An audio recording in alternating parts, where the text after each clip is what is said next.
Week 2 is here, and after that momentum-building start to the season, a big question still hangs in the air. Has anything really changed in the college football landscape, especially out west? Can the Mountain West fight to regain some respect? And is the Big Ten ready to finally challenge the SEC at the top of the sport? Let's dive into this week's slate, mix in some reactions from Week 1, and break down what I'll watch in Week 2 of the college football season.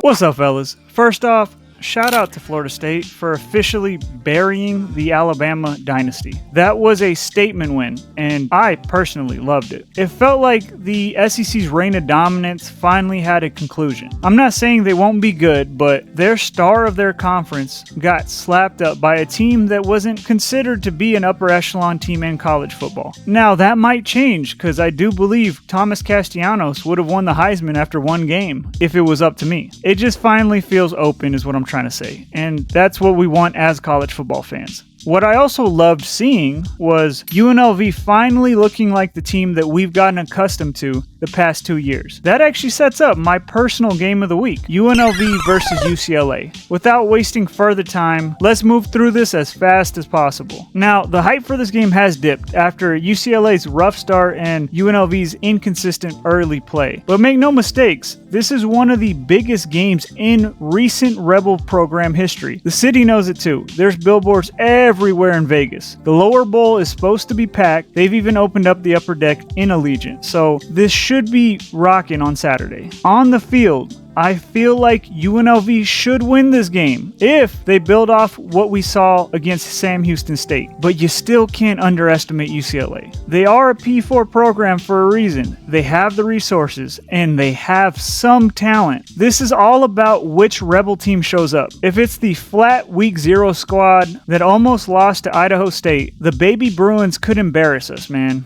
But if Dan Mullen shows the growth from last week, the Rebels can handle this easy. Maybe not easy, but they can handle it. The key is going to be Mullen ball and winning the line of scrimmage. We can't exactly one-for-one copy Utah's game plan. The Utes are just too physical up front. They had a great returning offensive line, and they're always good on the defensive front. But if Mullen opens up the playbook, this could be a Rebel statement game. Personally, I've never wanted to win something more than this game. Maybe the Boise State game later, but let's do one at a time right now. I just feel like this is what the program has been building towards for a while now. Prediction is UNLV wins, but it's going to be way too close for comfort. All the Rebels inside Allegiant will be clinching, but in the end, go Rebels. Talking about UCLA always leads me back to my USC Trojans. This week, USC is playing Georgia Southern. It's real simple. It's pretty much identical to last week. This is a tune-up game. Score fast, score often. Starters should be out by halftime. The Trojans need depth reps. Get as many people in the game that you can. You don't know when you'll need them when the actual season comes. Let's run through this. The fun subplot of this game would be Clay Helton coming back to the Collie. I'll be honest, I never hated the guy. Was he the right fit for USC? Hell no. Did he make mistakes? Absolutely. But he's a good dude. He just wasn't built for this job. I'll be rooting for him to succeed at Georgia Southern like I have been, just not this Saturday. This week, I want USC to hang 70 on him. And then I'll wish him luck in the Sun Belt. But I think things to watch here are Hassan Longstreet needs to stay composed. Please, for the love of God, please stop putting your head down on your runs. You have a bright future ahead of you. I don't want you to be in concussion protocol because you decided to take a linebacker head up on a 4th and 1 against Georgia State. Just keep learning the offense, keep progressing. You look good last week. You should look good again this week. That 3-headed running back room, Wayman Jordan, Brian Jackson, Eli Sanders, they should destroy Georgia Southern. Look what Fresno State did to them. We should be able to replicate that tenfold. And finally, defense, just dominate. No excuses. You guys are better.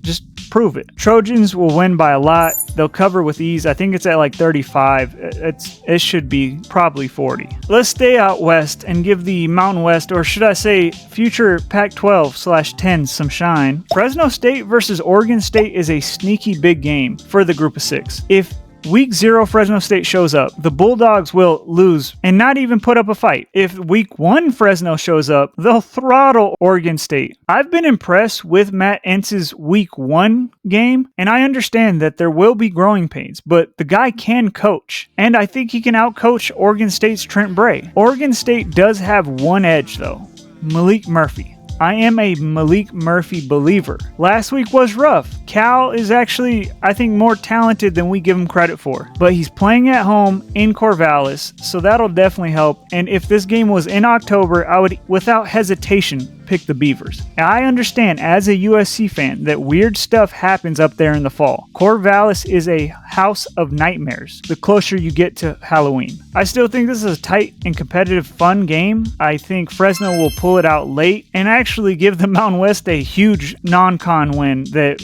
we desperately need right now. We look like a joke. Thank you, Boise. Let's stay in the state of Oregon and move up to Eugene, or I don't really know where Oregon is. Like, I know it's in Eugene. I'm not a map guy, so look, I won't sugarcoat this. Oklahoma State versus Oregon. I hate Oregon. They're pretentious. They never won anything in their life, but they act like they do, and I kind of hope they never do. But Oklahoma State has no business being on the same field as the Ducks. Oregon is just too talented, and unless a miracle happens, this is going to get really, really ugly quick. God, I hate giving them credit, man. They suck. The only reason I'm actually including them in this is I hope I'm jinxing them by talking about it. Oregon's gonna win this big. Let's hope that the football gods hear me out and smite them before the game starts. I don't know. I'm not saying anything bad, but maybe an ACL. Okay, that's a little far. I don't know. Maybe Landanning gets a flu. Something like that, you know? Hey, make sure that mascot helmet comes off again, because they deserve it. I don't know. Something, though. I can't stand these guys. God, I fucking hate them.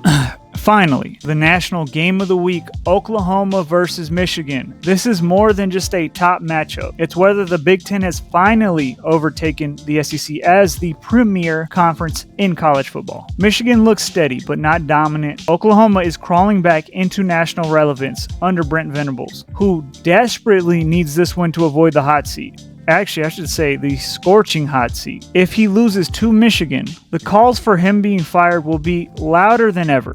Both teams rely on their quarterbacks. Freshman Bryce Underwood has the tools, but I'm not convinced yet that he is the guy that everyone says he is. There's nothing against them. I just tend to lean away from young guys until they prove something. And of course, John Mateer. Great at Washington State last year. But for Oklahoma at this stage, they need him to play incredible for them to be in the playoff picture. I personally trust Mateer a little more. In my eyes, that tilts things just enough towards the Sooners for me to pick them. Michigan will be dangerous later this year, maybe even playoff ready. But right now, I'll always give the edge to someone that I know can ball at this level than to a kid that should be in high school. So I think Oklahoma wins a close one. They don't cover the 5.5, but they get the W at home. Now they just need to focus on not giving a shit about Lincoln Riley, because that thing's over. You guys move on, please. Honorable mentions. Duke, Illinois. I think Illinois is going to win this game big. I don't know why the line is so close. To be honest with you,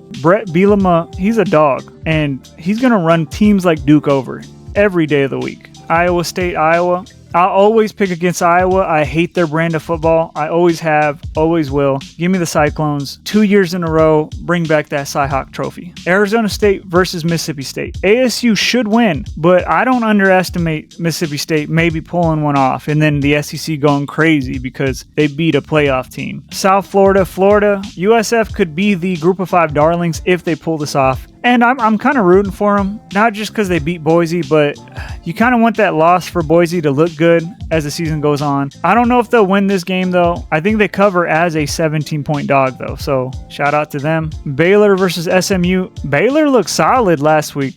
I think they might steal this one. I think SMU's kind of having a playoff hangover. There's nothing that suggests that. It's just that's how I feel. And I like Baylor's passing attack. All right, let's get out of here. That's my Week 2 preview.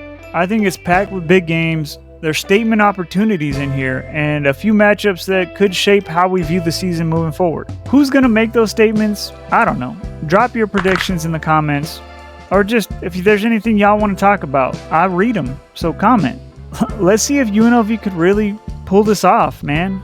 I'm excited. As always, like, subscribe if you want to. I'm not forcing anyone. I think we're kind of moving this channel along pretty cool. So if you want to be a part of it, subscribe. Okay then, see ya.